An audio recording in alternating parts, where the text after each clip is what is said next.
Best from Reddit. What are some girl secrets guys don't know about? Sometimes we stand up and things just gush out of us. We always think it's our period. So many false alarms, lol. Out it comes from down below. Do not ask me, I don't know. Sometimes standing leads to slush, sometimes sadly, things just gush. It feels like giving birth to a small jellyfish. When you hold your breasts, when you walk up the stairs so they don't jiggle, because that's uncomfortable. When you walk down the stairs, painful. Up is fine, down is, dear God. Periods suck overall, but they are very different depending on the girl. Some women get emotional, some are completely normal, some periods last for 8 days, some last for 3 days. Some girls are in extreme pain, some just have mild discomfort. Some flows are very heavy, some are very light. AKA, I'm on my period, can mean anything from sorry, I'm completely incapacitated, or I'm just feeling a little worse than usual.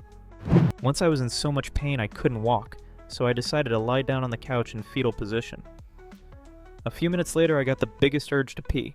I resigned myself to try to get up again and go when I felt a flash of pain down my entire back. I tried once more and again, a flash of pain that prevented me from uncurling myself. I stayed like that, unable to move, for 20 minutes with a very full bladder. When I did manage to get up, I struggled with walking upright, so I just hobbled to the bathroom. Meanwhile, a colleague from college was perplexed hearing us girls trade horror period stories, because she never felt any pain. No bloating, no migraines, nothing. It really is a completely different experience for every woman. Underboob sweat is a thing. Screw just underboob, cleavage condensation is a bitch. How slowly we have to pull out a dry tampon in order not to rip our vaginal tissue out.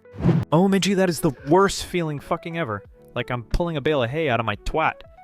Birthing the dry tampon baby is the #1 reason I switched to a menstrual cup.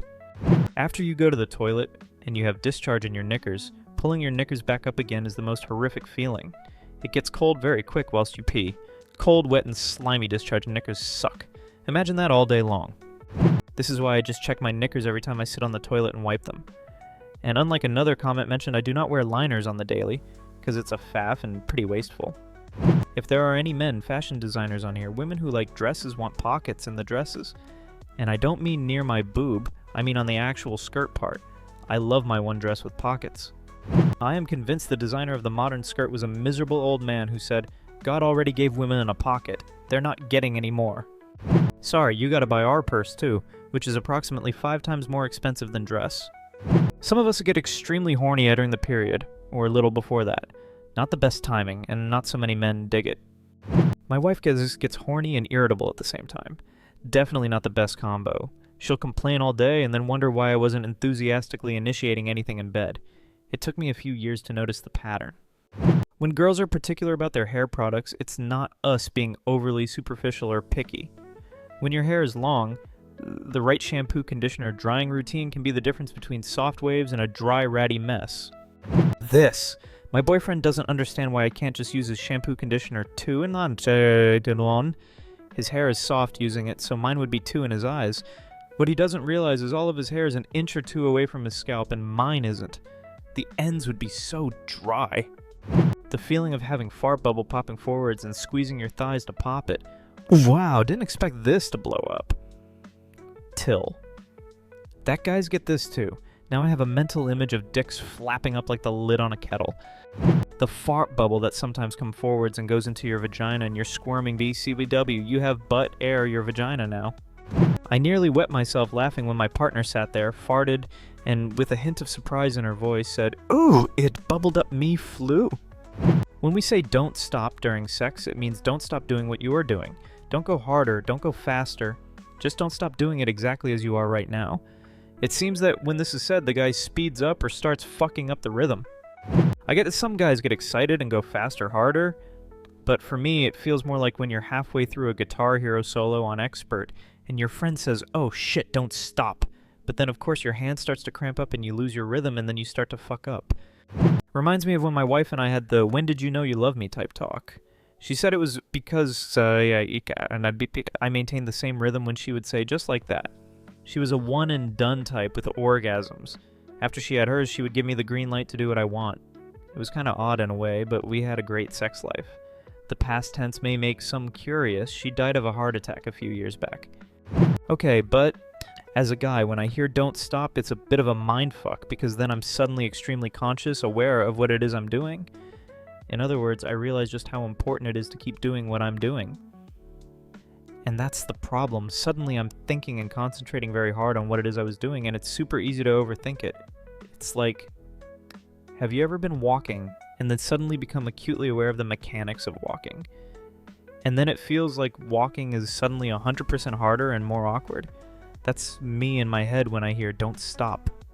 Someone already mentioned dick size, but I'm gonna go ahead and add some more. Longer is not better. We're only about 4 deep, so wishing you had a huge 12 dogs.